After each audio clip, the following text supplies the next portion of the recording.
పవన్ కళ్యాణ్ రాజకీయ భవిష్యత్తు ఏంటి? ఇది ఒక్క సంవత్సరంలోనే క్వశ్చన్ మార్క్ వచ్చింది. దానికి కారణం కూడా పవన్ కళ్యాణ్ గారే. ఆయన మీద ప్రజల్లో ఏ వ్యతిరేకత లేదు.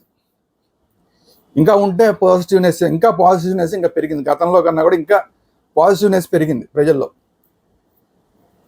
నిస్వార్థంగా పనిచేసే నాయకుడని గతంలోనూ తెలుసు, ఇప్పుడు తెలుసు. ఉప ముఖ్యమంత్రి అయిన తర్వాత కూడా బాగా పనిచేస్తున్నాడు.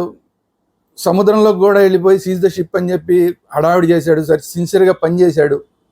సరే సీజ్ ద షిప్ అయిందా లేదా పక్కన పెట్టేస్తే మొత్తానికి సిన్సియర్గా ఆ రైస్కి సంబంధించిన ఏదైతే ఘుటాలా ఉందో, స్కామ్ ఉందో దాన్ని బద్దలు కొట్టే ప్రయత్నం చేశాడు.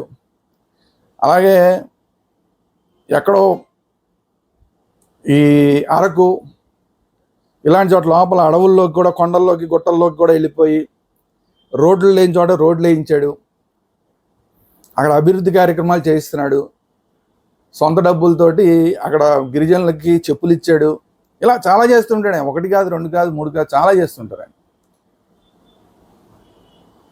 సో ఇవన్నీ కూడా బాగా పనిచేస్తున్నాడు పవన్ కళ్యాణ్ గారు అనే ఇమేజ్ అయితే ఖచ్చితంగా వచ్చింది. సో దానివల్ల ఇతను ఎలా పనిచేస్తాడు, సినిమా యాక్టరు, రాజకీయాల్లో ఏం పనిచేస్తాడులే అనుకున్న వాళ్ళకు కూడా ఇప్పుడు బాగా పనిచేస్తున్నాడు అన్నది అర్థమైంది. సో దీనివల్ల ఇంకా పాజిటివ్నెస్ పెరుగుతుంది. కానీ ఆంధ్రప్రదేశ్ రాజకీయాల్లో పవన్ కళ్యాణ్ గారు డేంజర్ జోన్లో ఉన్నాడు. జనసేన పార్టీ చాలా డేంజర్ జోన్లో ఉంది. దీనికి కారణం ఏంటంటే, ఫస్ట్ పాయింట్ ఎమ్మెల్యేల మీద వ్యతిరేకత. వీళ్ళు గెలిచిందే 21 మంది.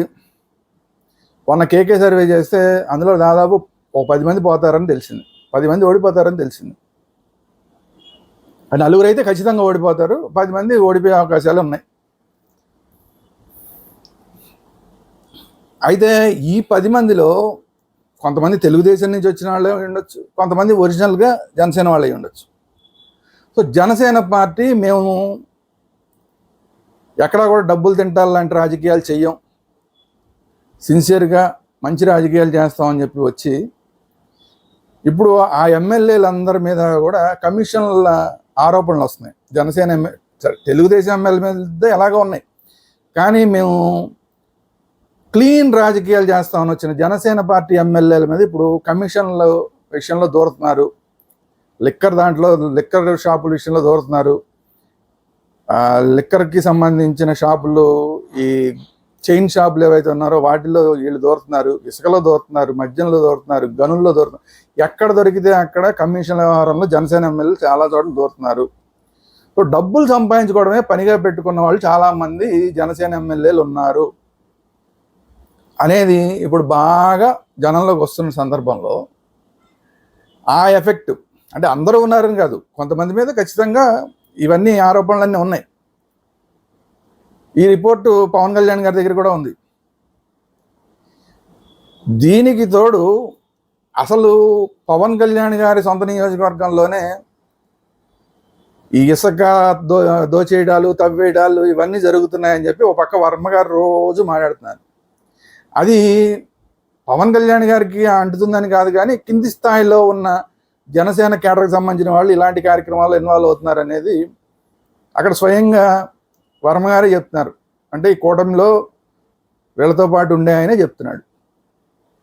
సో యాతావాత ఇవన్నీ జనసేనకి చాలా పూర్తి వ్యతిరేకంగా మారే పరిస్థితులు కనబడుతున్నాయి.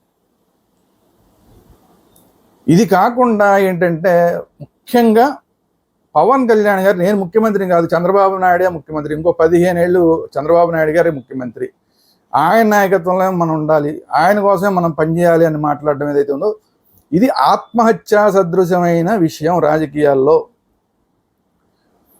ఆయన పైకి చూస్తేనేమో బ్రహ్మాండంగా మాట్లాడుతున్నాడు, కరెక్ట్గా మాట్లాడుతున్నాడు ఈయన అని కొంతమందికి అనిపించవచ్చు, కానీ రాజకీయంగా ఆత్మహత్యా సదృశమైన మాటలు ఇవి. ఎందుకంటే పవన్ కళ్యాణ్ గారు చాలా పెద్ద స్థాయిలోకి వెళ్తాడు అన్న ఉద్దేశంతో కాపులందరూ ర్యాలీ అయ్యారు జనసేన వైపుకి.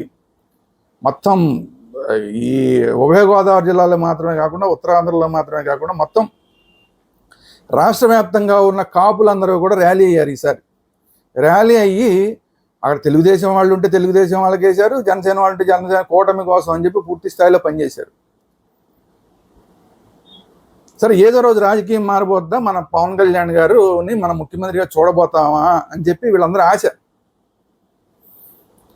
కానీ పవన్ కళ్యాణ్ గారే సరే ఈసారికి ఏదో ఛాన్స్ చంద్రబాబు నాయుడు గారు సీనియర్ అని చెప్పిస్తున్నాడు, తర్వాత 2029 కన్నా మన పవన్ కళ్యాణ్ గారు ముఖ్యమంత్రి అవుతారని అందరూ ఆశపడ్డారు. కానీ పవన్ కళ్యాణ్ గారు ఏం చెప్తున్నారు, ఇంకో 15 ఏళ్ళు కూడా చంద్రబాబు నాయుడే ముఖ్యమంత్రి అని చెప్పడంతో ఇక కాపులు ఈయన వైపు ర్యాలీ అయ్యే అవకాశాలు మొత్తం మూకుమ్మడిగా ర్యాలీ అయ్యే అవకాశాలు తగ్గిపోతున్నాయి రాను రాను. ఎందుకంటే మనవాడు ముఖ్యమంత్రి అవుతాడంటే ర్యాలీ అవుతారు తప్ప ఎవరి కోసం మనం జెండాలు మోయాలంటే ఎక్కువ కాలం జరగదు. అది ఏదో ఒక ఎలక్షన్కి అది జరిగింది, ప్రతిసారి అది జరగదు. కాబట్టి ఈ విషయంలో పవన్ కళ్యాణ్ గారు 1-2 సార్లు ఆలోచించుకోకపోతే రాజకీయంగా పవన్ కళ్యాణ్ గారి భవిష్యత్తు ఏంటి అనేది డోలాయమానంలో పడుతుంది. అంటే ఆయన భవిష్యత్తుకి ఏం ఇబ్బంది లేదు, ఆయన గెలుస్తాడు, ఎక్కడో కేంద్రంలోనో ఏదో అవన్నీ జరుగుతుంది. జనసేన పార్టీ పరిస్థితి ఏంటి అనేది డౌట్లో పడిపోతుంది. సో అందువల్ల ఈయన మాటికి చంద్రబాబు నాయుడు గారే ముఖ్యమంత్రి అంటాం మానేయారు. రెండోది, ఇంకా మొత్తం జనసేనకిను తెలుగుదేశం పార్టీకి మధ్య కింద శ్రేణుల్లో ఎక్కడా కూడా పొసగట్లేదు, పూర్తి వ్యతిరేకంగా ఉన్నారు. జనసేనకి వ్యతిరేకంగా తెలుగుదేశం కార్యకర్తలు ఉన్నారు, తెలుగుదేశానికి వ్యతిరేకంగా జనసేన కార్యకర్తలు ఉన్నారు. ఇలాంటి పరిస్థితుల్లో రాబోయే రోజుల్లో ఈ వ్యతిరేకత ఇంకా పెరిగే అవకాశం ఉంది. ఎవ్వరూ మాట్లాడద్దు అని చెప్పి పవన్ కళ్యాణ్ గారు పదే నోట్లు పంపిస్తున్నా కూడా, ఓపెన్గా నోట్లు పంపిస్తున్నా కూడా, ఆయన సంతకం పెట్టి లేకపోతే ఇంకోళ్ళు సంతకం పెట్టి పంపిస్తున్నా కూడా జనసేన లెటర్ హెడ్ మీద ఎవ్వరు మాట్లాడకండి, కూటమి వ్యతిరేకంగా, పార్టీ నిర్ణయాలకు వ్యతిరేకంగా మాట్లాడద్దు అని చెప్తుంటే కూడా ఆ లెటర్కి వ్యతిరేకంగా కూడా వ్యతిరేకంగా మాట్లాడుతున్నారు. ఎంతసేపు మా నోరు మూయిస్తారేంటి మీరు? తెలుగుదేశం వాళ్ళు మన తిట్టిపోస్తున్నారు, వాళ్ళ నోరులు మోయించలేరు కానీ మా నోరులు మోయిస్తారు.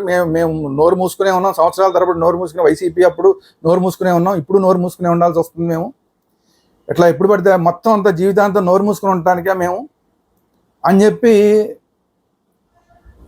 ఆ నోరు మూసుకుని ఉండండి అన్నదానికి కూడా వ్యతిరేకంగా ఇంకా మాట్లాడుతున్నారు. నోరు మూసుకోవడం అంటే మాట్లాడద్దని పవన్ కళ్యాణ్ గారు మాట్లాడదు. ఎంతసేపు మమ్మల్ని మాట్లాడదంటాం ఏంటి? అవతల వాళ్ళని కంట్రోల్ చేయకుండా, తెలుగుదేశం వాళ్ళని కంట్రోల్ చేయకుండా, చంద్రబాబు నాయుడు గారితో వెళ్ళి మాట్లాడకుండా ఎంతసేపు మమ్మల్ని మాట్లాడదు అంటాం ఏంటి? లోకల్గా ఉన్న పరిస్థితులు ఏంటో మీకు తెలుసా? గతంలోనూ మేము కేసులు పెట్టించుకుని, ఇప్పుడు కూడా తెలుగుదేశం వాళ్ళు మా మీద కేసులు పెట్టి, లేదంటే వైసీపీల నుంచి వచ్చి తెలుగుదేశంలో జాయిన్ అయిన వాళ్ళు అప్పుడు మా మీద దాష్టికాలు చేసి ఇప్పుడు తెలుగుదేశంలో చేరి ఇప్పుడు మా మీద దాష్టికాలు చేస్తుంటే మేము ఎంతకాలం నోరు మూసుకొని ఉంటాం? ఎంతసేపు మేమే నోరు మూసుకొని ఉండాలా అని చెప్పి పవన్ కళ్యాణ్ గారి మీద వ్యతిరేకంగా పవన్ కళ్యాణ్ గారి వ్యతిరేకంగా, ఆ మాటలకు వ్యతిరేకంగా మేము అందుకు నోరు మూసుకొని ఉండాలి అని క్వశ్చన్ చేస్తున్నారు. సో ఇలాగే కనుక ఇంకా కొంతకాలం జరిగితే పూర్తి స్థాయిలో బరస్ట్ అయ్యే అవకాశం ఉంది. జనసేన కేడర్ అంతా కూడా పూర్తి స్థాయిలో బరస్ట్ అయ్యే అవకాశం ఉంది. పూర్తి స్థాయిలో బరస్ట్ అయితే మాత్రం ఇబ్బందికరమైన పరిస్థితులు వస్తాయి పవన్ కళ్యాణ్ గారికి.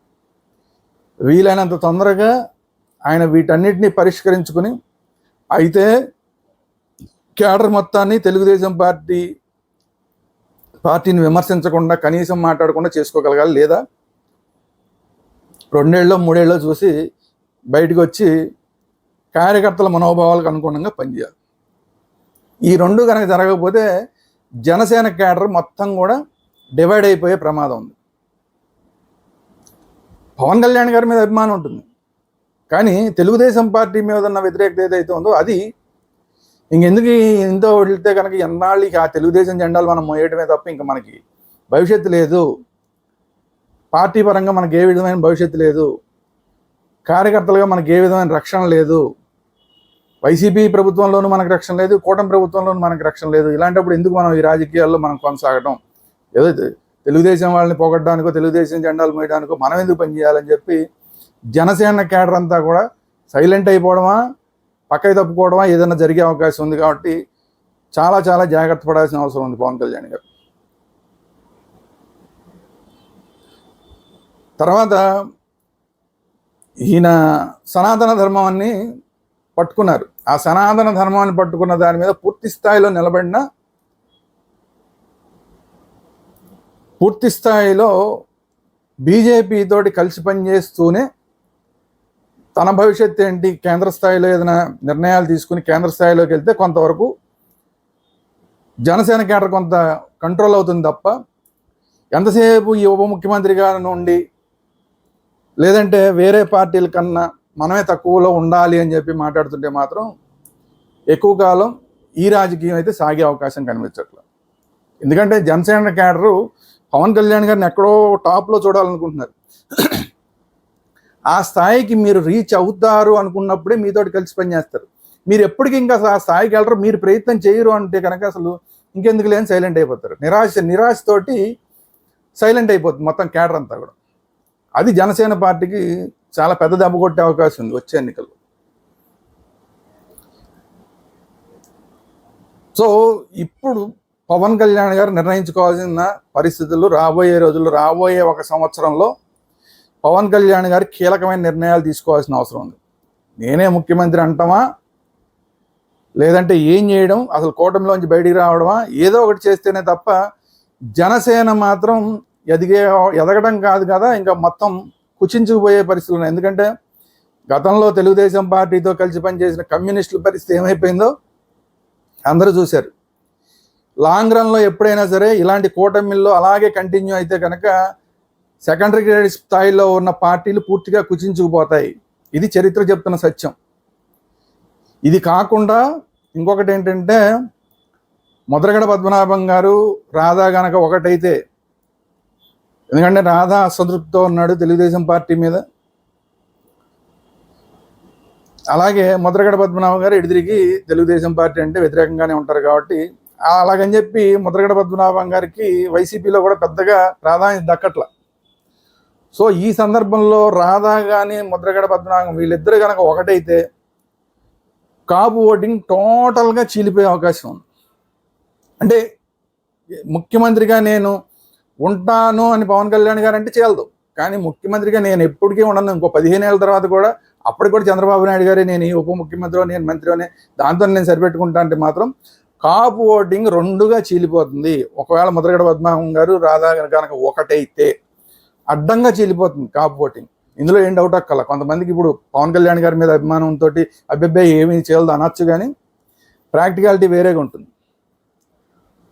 సో ఇన్ని ఇబ్బందులు పవన్ కళ్యాణ్ గారి చుట్టుముడుతున్నాయి.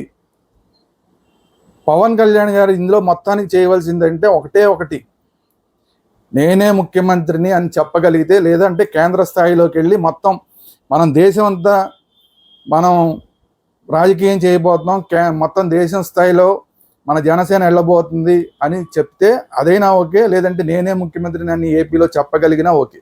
ఈ రెండిట్లో ఏది జరగకపోయినా నేను ఇలాగే ఉంటాను, రాష్ట్ర స్థాయిలోనే ఉంటాను, అది కూడా ముఖ్యమంత్రి ఎప్పటికీ 15 ఏళ్ళ తర్వాత కూడా నేను ముఖ్యమంత్రి అవును, చంద్రబాబు నాయుడు గారి కిందే పనిచేస్తానంటే మాత్రం జనసేన కేడర్ రాబోయే రోజుల్లో అనేక రకాల కారణాలతో రకరకాలుగా చీలిపోయే అవకాశం ఉంది. జాగ్రత్త పడాల్సిన బాధ్యత పవన్ కళ్యాణ్ గారి మీదే ఉంది. పవన్ కళ్యాణ్ గారు జాగ్రత్త పడతారా పడరా, ప్రాక్టికల్గా ఏం జరుగుతుందని ఆయన గమనిస్తారా గమనించరా అనేది రాబోయే రోజుల్లో చూద్దాం. ఇది ఈరోజు వీడియో. ఈ వీడియో కనుక మీకు నచ్చినట్టయితే లైక్ చేయండి. పవన్ కళ్యాణ్ గారు ముఖ్యమంత్రి అభ్యర్థి కానీ లేదంటే కేంద్ర స్థాయిలోకి కానీ వెళ్ళాలని మీరు అనుకుంటున్నారా, లేదంటే పవన్ కళ్యాణ్ గారు ఇలాగే ఉప ముఖ్యమంత్రి లేదా మంత్రి లేదా ఎమ్మెల్యే కానీ మాత్రమే ఉండిపోయినా కూడా మాకు పర్వాలేదు అని మీరు అనుకుంటున్నారా? మీరు అనుకోవడం కాదు, జనసేన మొత్తం అనుకుంటుందా, పవన్ కళ్యాణ్ గారి అభిమానులు అందరూ అనుకుంటారా అనేది మీ అభిప్రాయం ఏంటనేది కామెంట్ రూపంలో తెలియజేయండి. అలాగే ఈ వీడియోని అందరికీ షేర్ చేయండి. Thank you very much.